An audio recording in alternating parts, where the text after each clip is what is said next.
Olá, eu sou o pastor Alberto Strassen.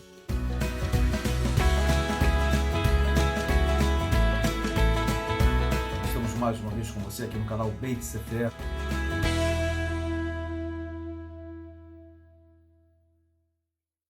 E se você ainda não fez a sua inscrição nesse canal, eu quero convidar você a fazer a sua inscrição. Basta clicar aí embaixo e assim fazer a sua inscrição e acompanhar essas mensagens preciosas desses momentos de estudo da Bíblia, de estudo da Palavra de Deus, que nos fazem entender e experimentar o quão é preciosa essa palavra especial do nosso Deus, nos trazendo ensinamentos para todas as áreas da nossa vida.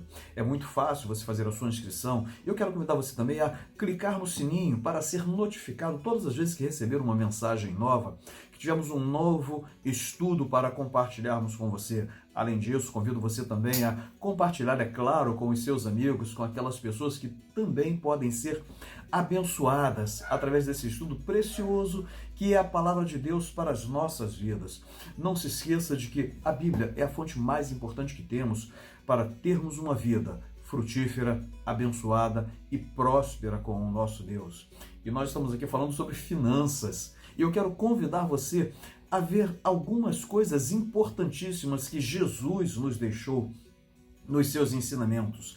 Ele considerava o dinheiro de uma maneira apropriada em seu ministério. E através dos seus ensinamentos e das escolhas que ele fez, ele nos dá diversos exemplos disso. É muito interessante, por exemplo, em primeiro lugar, quando nós vemos que Jesus escolheu como um dos seus discípulos Mateus.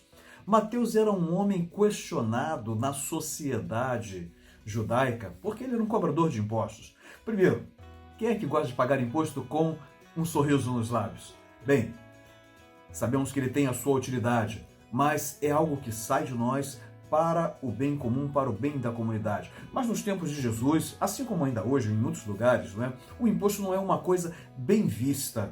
E Mateus era um judeu responsável por coletar os impostos dos judeus para os romanos. Certamente não era uma pessoa querida. Mas qual é a importância desse momento em que Jesus escolhe Mateus como um dos seus discípulos? Em primeiro lugar, porque enxergou nele características espirituais de um homem temente a Deus. Mas tem um aspecto prático, e nós encontramos isso em Mateus capítulo 9, dos versículos 9 a 13. É que Mateus era um homem que entendia de finanças. É importante termos educação financeira, aprendermos a como lidar com o nosso dinheiro, porque, querendo ou não, ele é importante em todas as áreas da nossa vida. Não há nada que façamos absolutamente sem que precisemos de dinheiro ou de algum valor para podermos acessar aquelas coisas que são fundamentais, são essenciais para a nossa vida. Então, quando Jesus escolhe Mateus, ele está nos dando um exemplo de que para sermos prósperos, nós temos que sim entender um pouco de como lidarmos com o dinheiro. Somente quando entendemos como lidarmos com o dinheiro que entendemos o valor que ele tem nas nossas vidas e damos a ele uma posição adequada nas coisas que vamos fazer. E não somente isso, tá? Se Jesus escolheu Mateus para ter essa visão financeira e como alguém que entendia de como funciona o dinheiro no nosso dia a dia, você percebeu também que Jesus escolheu um outro homem, Judas. Lá em João capítulo 13, versículo 29, Jesus nos diz que Judas era o tesoureiro do grupo. Ele queria alguém que não somente conhecesse das finanças no dia a dia, entendesse como é que funciona o mundo financeiro, que era a posição de Mateus, mas ele precisava também de alguém prático para cuidar, gerenciar o dia a dia dos pagamentos. E por incrível que pareça, esse homem foi Judas. Jesus sabia e começou a perceber muito cedo que Judas não usava bem o seu papel, não desempenhava bem a sua função, pois como tesoureiro, ele deveria cuidar para não apenas pagar as contas, mas para que esse dinheiro fosse muito bem empregado. E a Bíblia nos dá diversas passagens em que Judas subtraía, tirava do dinheiro que era do grupo, tirava do dinheiro que era daquele ministério de Jesus para si próprio. O resultado foi a ruína da vida dele, achando que estava fazendo mal a Jesus, mas Jesus já sabia disso tudo E quando nós contemplamos o plano de Deus através de Jesus, até Judas, mesmo sendo desonesto no cuidado com o dinheiro e com as coisas que pertenciam ao reino de Deus, Deus o usou para a realização do seu propósito. Quando nós cuidamos bem do dinheiro, Deus nos usa para o seu propósito. Ainda quando usamos mal, fazendo coisas que não deveríamos, ainda assim, Deus tem um papel especial para nós no seu reino e é importante que possamos levar a sério tudo isso, porque Ele vai nos mostrar o que pode acontecer. E olha a lição que Ele nos ensina em Mateus capítulo 6, versículo 21, e que demonstra bem o que aconteceu com Judas e o que aconteceu com Mateus. Mateus, embora sendo um cobrador de impostos, ele se converteu, ele se entregou a Jesus. Ele deixou Jesus conduzir a sua vida e se tornou um escritor que até hoje nos chegam os seus escritos através do evangelho que escreveu. Agora, Judas, o que aconteceu com Judas? Raramente até se vê pessoas com esse nome, porque ainda se associa o nome àquilo que alguém fez com o Filho de Deus. Não é muito bom fazer essa associação, né? E sabe o que Jesus nos ensinou sobre isso? É que muitas vezes quando nós entendemos qual é o papel do dinheiro nas nossas vidas, é ali que nós vamos colocar o nosso coração. É isso que ele nos diz em Mateus capítulo 6, versículo 21. Aonde estiver o vosso tesouro, aí estará também o seu coração.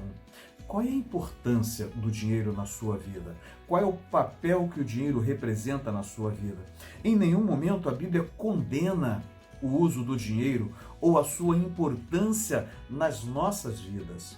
Mas quando nós colocamos o nosso coração no dinheiro ou nas riquezas e deixamos que elas ocupem um lugar que não lhes pertence, certamente virão consequências sobre a nossa vida e que se refletem em todas as outras áreas do nosso viver diário, nas nossas relações, nos contratos que nós assinamos e nos benefícios ou prejuízos que muitas vezes temos em relação a isso. Para deixar isso ainda mais claro, Jesus definiu o significado espiritual que o dinheiro tem nas nossas vidas. Nesse mesmo capítulo que lemos anteriormente, no versículo 24, Jesus diz: ninguém pode servir a dois senhores, porque ou vai amar a um ou vai odiar o outro. Nós não podemos servir a Deus e ao dinheiro ao mesmo tempo. Se servimos ao dinheiro, nós deixamos Deus para trás. Se servimos a Deus, nós começamos a usar o nosso dinheiro de uma maneira apropriada, de uma maneira que abençoa as nossas vidas, abençoa o reino de Deus, abençoa aquelas pessoas que estão ao nosso redor. Quantas vidas são beneficiadas, por exemplo, pela nossa generosidade? Quando partilhamos um pouco daquilo que temos com aquelas pessoas que têm menos e muitas vezes que até nada têm para o seu viver diário. Podemos abençoar essas pessoas, podemos compartilhar um pouco com elas daquele cuidado que Deus, na sua riqueza, na sua soberania, mas também na sua graça, tem derramado sobre as nossas vidas. Se cuidamos bem do dinheiro e colocamos Deus no lugar certo, nós somos abençoados, mas através das nossas vidas, outras famílias são abençoadas também. Quando olhamos isso para a nossa família, no nosso ambiente familiar, isso também é muito importante. Se sabemos lidar bem com o nosso dinheiro, com os nossos recursos, com os nossos bens, com as nossas riquezas, sejam muitas riquezas ou poucas riquezas, mas se lidamos bem com elas, os nossos filhos aprendem a como se comportarem bem com o dinheiro. Eles aprendem, por exemplo, a lição da honestidade. Eles aprendem que aquilo que eles podem usar é aquilo que pertence a eles. Eles aprendem a não pegar coisas que pertencem a outras pessoas, porque isso não é honesto, isso não é digno. Aprendemos a respeitar os bens e as propriedades de outras pessoas. Aprendemos que quando nós temos esse respeito, nós também recebemos dessas pessoas o digno reconhecimento e o respeito recíproco aos nossos bens e aos nossos direitos. Ah, pastor, mas há pessoas que não agem assim. Elas não são exemplos para nós. Vejam, Jesus usou Judas como um bom exemplo. Vamos encontrar muitas vezes ao longo da nossa vida pessoas que não se portam com o dinheiro da mesma forma que nós. Mas isso não é parâmetro para nós. Se até mesmo Jesus soube lidar com Mateus, que se transformou numa bênção, porque usou o seu conhecimento, a sua experiência com o dinheiro para abençoar outras vidas. E é por causa dele que nós temos um dos evangelhos sinóticos, que nos narram os fatos sobre a vida de Jesus. E ao mesmo tempo nós olhamos para Judas como um exemplo que não deve ser seguido. Qual é o exemplo que nós podemos dar para os nossos filhos através do nosso comportamento, através das nossas escolhas em relação a Deus e ao dinheiro? Eles vão nos olhar como Mateus ou vão nos olhar como Judas? As nossas escolhas direcionam aquilo que as pessoas veem e percebem em nós. Mas um outro ensinamento e um significado muito interessante que Jesus deixou para nós ao nos falar sobre o dinheiro foi através do significado que ele deu naquela experiência em que se encontra com uma viúva pobre que está entregando a Deus as suas ofertas, os seus recursos, como um reconhecimento da gratidão dela por tudo que Deus dava a ela. Isso está lá no capítulo 12 de Mateus, os versículos 41 a 44. Olha que coisa interessante.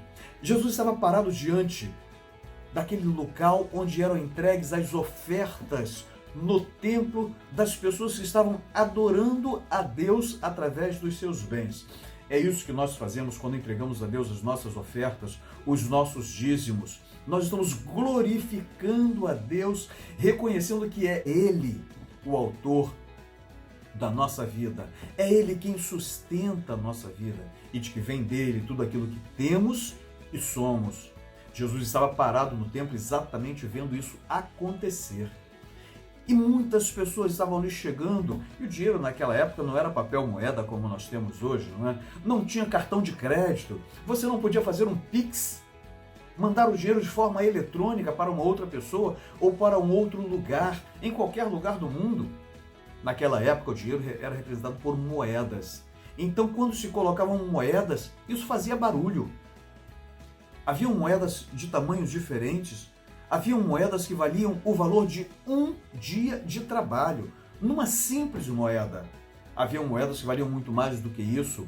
Haviam moedas que valiam quilos e quilos de ouro e prata. Cada uma delas possuía um som diferenciado.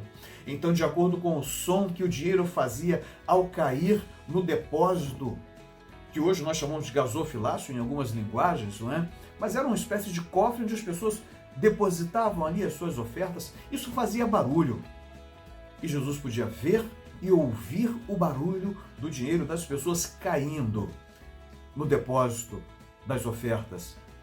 E de repente, no meio de muitas pessoas que estavam ali colocando muitas moedas, moedas grandes que faziam muito barulho, chega uma viúva e joga ali dentro, deposita ali dentro, entrega a Deus uma moeda que hoje não valia talvez mais de 1 ou 5 centavos.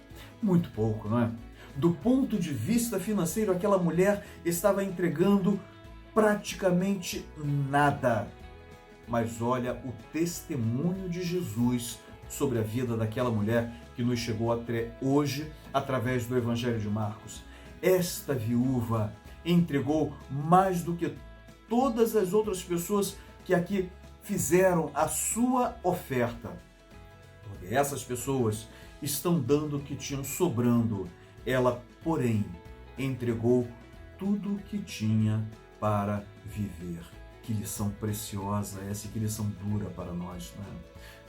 Claro, nós precisamos do dinheiro, todos nós precisamos do dinheiro para pagarmos as nossas contas, para comprarmos o nosso alimento, para provermos aquilo que nós e nossa família precisam e muitas vezes abençoarmos outras pessoas também. Mas Jesus nos ensina aqui que existe alguma coisa que é ainda mais essencial para a nossa vida, mais importante do que o dinheiro.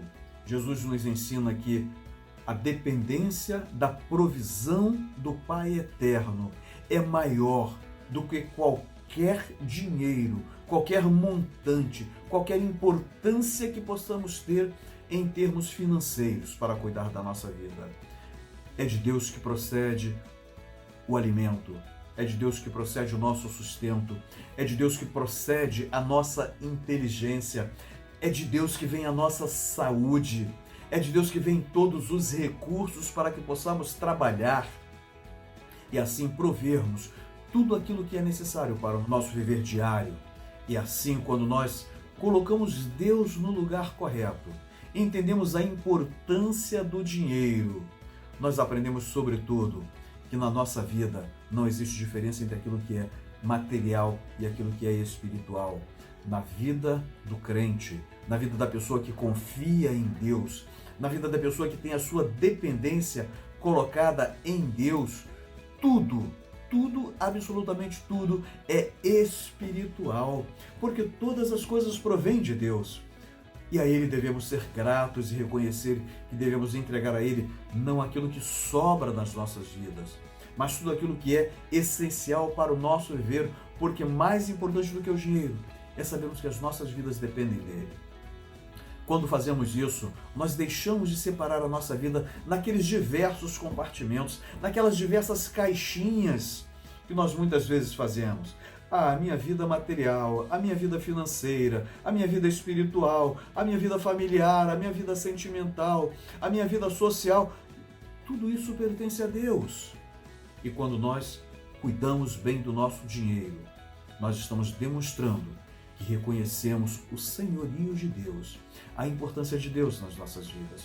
Sabemos que não adianta juntar tesouros nessa terra onde a traça, a ferrugem consomem, mas precisamos juntar para nós aquele tesouro eterno que permanecerá conosco pela eternidade, porque sabemos que as nossas vidas pertencem a Deus.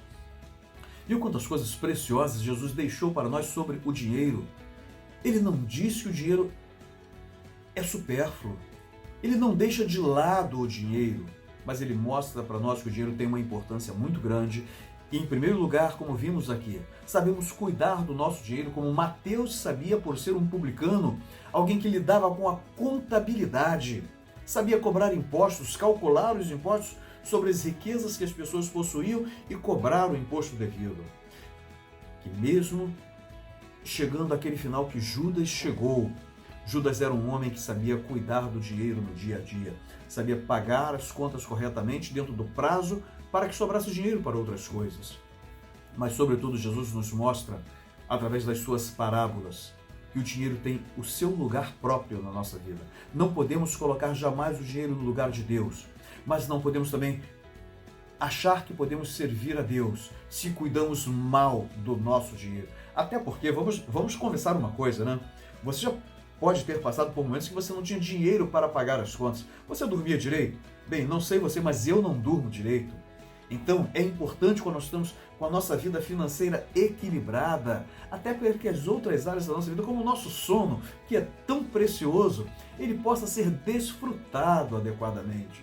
E nós começamos a entender a importância dessas coisas quando vemos que precisamos ofertar a Deus, não aquilo que está sobrando das nossas vidas, mas aquilo que é essencial, porque nós sabemos que antes de todas as coisas, é Deus quem cuida de nós. Seja feliz, viva uma vida espiritual saudável, viva uma vida financeiramente saudável, viva uma vida financeira espiritualmente saudável.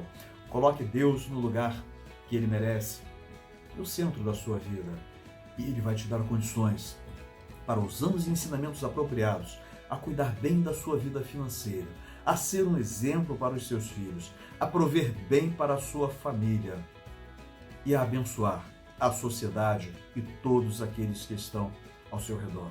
Qual o princípio para isso? Você já tem certeza de que a sua vida pertence a Deus? Ele é dono do seu tesouro, Ele é dono do seu coração? Se ainda não, um último convite para você. Entregue a sua vida a Jesus. Deixa Ele cuidar do seu coração. Deixa Ele derramar sobre você as bênçãos do Pai, as riquezas maravilhosas que o Pai tem para você. O apóstolo Paulo, depois de muita experiência, ele aprendeu a viver com o que tinha e ele nos declara: o meu Deus, segundo as suas riquezas, suprirá todas as vossas necessidades em Cristo Jesus. E é isso que Deus faz quando nós vivemos uma vida financeira, espiritualmente saudável. Não esqueça de fazer a sua inscrição no canal Beit Sefer. É muito bom ter você aqui conosco. E se você ainda não curtiu, curte aí e compartilhe com os seus amigos. É muito bom saber que estaremos juntos experimentando as bênçãos de Deus também sobre a nossa vida financeira, porque a palavra de Deus é fonte inesgotável de riquezas e de bênçãos para todos nós. Fique bem, fique na paz. Deus abençoe você.